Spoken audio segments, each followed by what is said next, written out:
नमस्कार, मी पंजाब डक. ह्या 2 दिवसामध्ये सांगली जिल्हा, सोलापूर जिल्हा, सातारा जिल्हा, कोकणपट्टी त्याच्यानंतर जत, पंढरपूर, सोलापूर जिल्हा, धाराशिव जिल्हा, त्याच्यानंतर अहिल्यानगर, बारामती, श्रीगोंदा, त्याच्यानंतर कडाष्टी, बीड, लातूर जिल्हा, परभणी जिल्हा, त्याच्यानंतर संभाजीनगर, जालना जिल्हा, त्याच्यानंतर जळगाव जिल्हा, नाशिक, धुळेगाव, मालेगाव, शिरूर ह्या पट्ट्यामध्ये आज मात्र मध्यरात्रीच्याला तुरळक ठिकाणी पावसाची शक्यता आहे. पण हे पाऊस सर्वदूर पडणार नाही. त्याच्यानंतर हे पाऊस पुन्हा आज मध्यरात्रीच्याला आणि उद्याच्याला बुलढाणा जिल्हा, मेकर, लोणार, रिसोड ह्या पट्ट्यामध्ये, त्याच्यानंतर खामगाव, घाटाच्या खाली नांदुरा, बुलढाणा, त्याच्यानंतर परतवाडा, बुरहानपूर, मध्य प्रदेश मध्ये ह्या पट्ट्यामध्ये काय होणार, आज रात्रीच्या आणि उद्याच्याला तुरळक ठिकाणी काही ठिकाणी आज पाऊस येईल, कुठं थेंब येतील म्हणून हा अंदाज लक्षात द्यायचा. सर्वदूर पडणार नाही, पण आज ह्या पट्ट्यामध्ये मात्र रात्रीच्याला पाऊस येणार आहे म्हणून हा अंदाज लक्षात द्यायचा.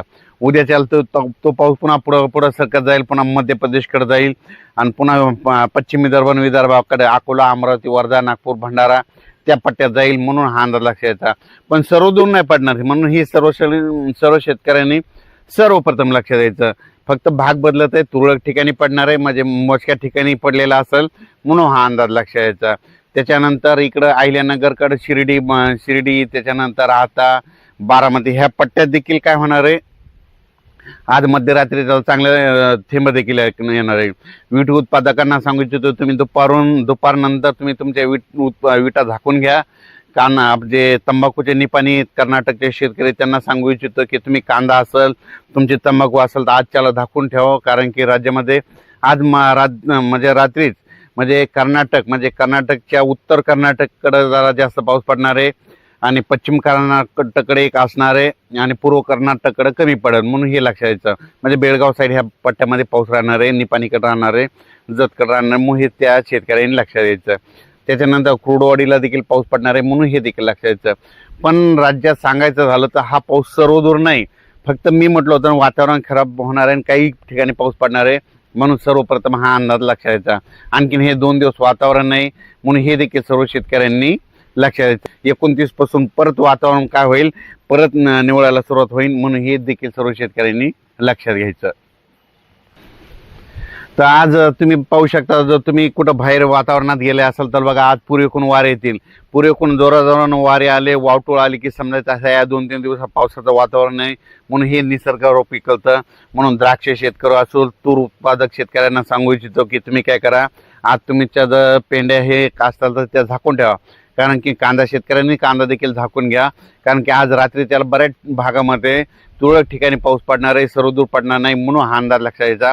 परत एकदा सांगतो, कर्नाटक, निपाणी, कोल्हापूर, सोलापूर, सांगली, सातारा, त्याच्यानंतर पुणे जिल्ह्यामध्ये जुन्नर, त्याच्यानंतर बारामतीला बी पाऊस पडणार आहे. त्याच्यानंतर बीड जिल्हा, कडाष्टी, पाथर्डी, शिर्डी, पैठण, गेवराई, माजलगाव ह्या परिसरामध्ये, त्याच्यानंतर इकडं धारूर, केज ह्या परिसरामध्ये तुरळक ठिकाणी थेंब येणार आहे. त्याच्यानंतर तो पाऊस जालन्याकडं, सिल्लोडकडं, संभाजीनगर, त्याच्यानंतर मालेगाव, नाशिक, सटाणा, त्याच्यानंतर नंदुरबार जिल्ह्यात देखील तुरळक भागात, त्याच्यानंतर जळगाव जिल्ह्यात पारोळ त्या भागात देखील पडणार आहे. जळगाव जामोद देखील पडणार आहे, घाटाच्या खाली पडणार आहे, बुलढाणा जिल्ह्यात काही ठिकाणी पडणार आहे. पुन्हा मेकर तालुक्यात देखील काही गावामध्ये पडणार आहे, लोणार तालुक्यामधील काही गावामध्ये पडणार आहे, रिसोड तालुक्यात देखील तुरळक ठिकाणी पडणार आहे, अकोला जिल्ह्यात पडणार आहे, अकोटकडे जाणार आहे, पुन्हा परतवाड्याकडे पाऊस पडणार आहे आणि जास्त मात्र मध्य प्रदेश, खंडवा तिकडे जास्त पडणार आहे. मध्य प्रदेशमध्ये मात्र गारपीट होणार आहे म्हणून मध्य प्रदेशचे शेतकरी जे सीमालगतचे जे ऐकत असेल तर त्यांनी हा अंदाज लक्षात घ्यायचा. महाराष्ट्रामध्ये फक्त 1-2 ठिकाणीच गारपीट होईल, ती फक्त होईल अहिल्यानगर जिल्ह्यामध्ये 1-2 ठिकाणीच असा गारा पडलेल्या फक्त दिसतील म्हणून हे अंदाज सर्व शेतकऱ्यांनी लक्षात घ्यायचा. सगळीकडे मात्र कुठं काही गारपिटीचं वगैरे काही एवढं वातावरण नाही म्हणून हा अंदाज देखील सर्व शेतकऱ्यांनी लक्षात घ्यावा.